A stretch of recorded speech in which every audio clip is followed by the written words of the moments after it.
Bonjour et bienvenue sur Nouvelle Classe, je suis Yacine, étudiant en prépa, et dans cette vidéo tu vas à nouveau t'entraîner sur des matrices, mais cette fois-ci je vais faire 3 exercices sur les applications aux matrices. Donc comme d'habitude, un exercice facile, intermédiaire et difficile. Bon courage!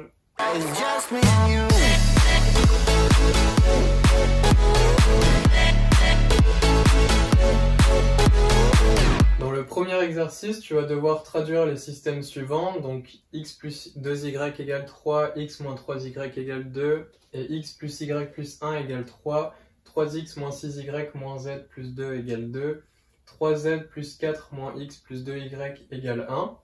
Tu vas devoir les traduire sous forme matricielle, puis les résoudre. Donc tu vas voir que pour un système à deux inconnus, c'est peut-être limite plus rapide de le faire, de le résoudre directement que de passer par les matrices.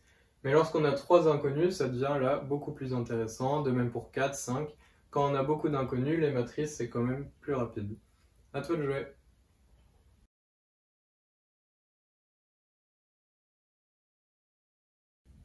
On va corriger ensemble l'exercice facile. Donc on avait le système x plus 2y égale 3, x moins 3y égale 2.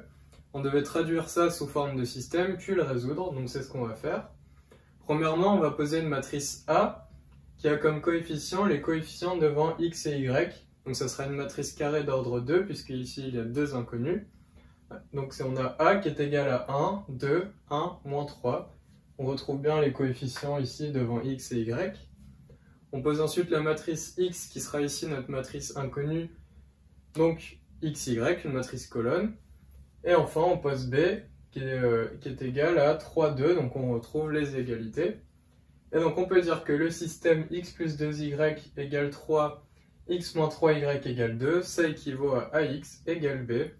Donc vous pouvez vérifier, ça se voit facilement.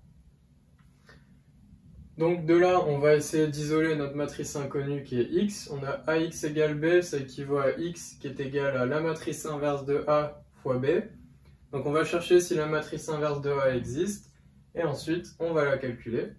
Pour cela, on calcule le déterminant de a, comme c'est une matrice carrée d'ordre 2, il n'y a pas de souci, on sait faire. Donc le déterminant c'est 1 fois moins 3 moins 1 fois 2, qui fait moins 5. Le déterminant est différent de 0, ainsi a puissance moins 1 existe, la matrice inverse de a existe, qui est égale à 1 sur déterminant de a. Ici on inverse les coefficients et on multiplie par moins 1. Et on obtient finalement moins 1 cinquième facteur de la matrice moins 3, moins 2, moins 1, 1, qui nous donne la matrice 3 cinquièmes, 2 cinquièmes, 1 cinquième, moins 1 cinquième. Enfin, il ne nous reste plus qu'à calculer x. On multiplie la matrice qu'on vient de calculer par la matrice B qui est donnée au début, ce qui nous donne finalement tout calcul fait, 13 cinquièmes, 1 cinquième. Ainsi les solutions sont 13 cinquièmes, 1 cinquième. Vous pouvez vérifier avec x qui est égal à 13 cinquièmes et y qui est égal à 1 cinquième, le système est vérifié. On passe maintenant au deuxième système.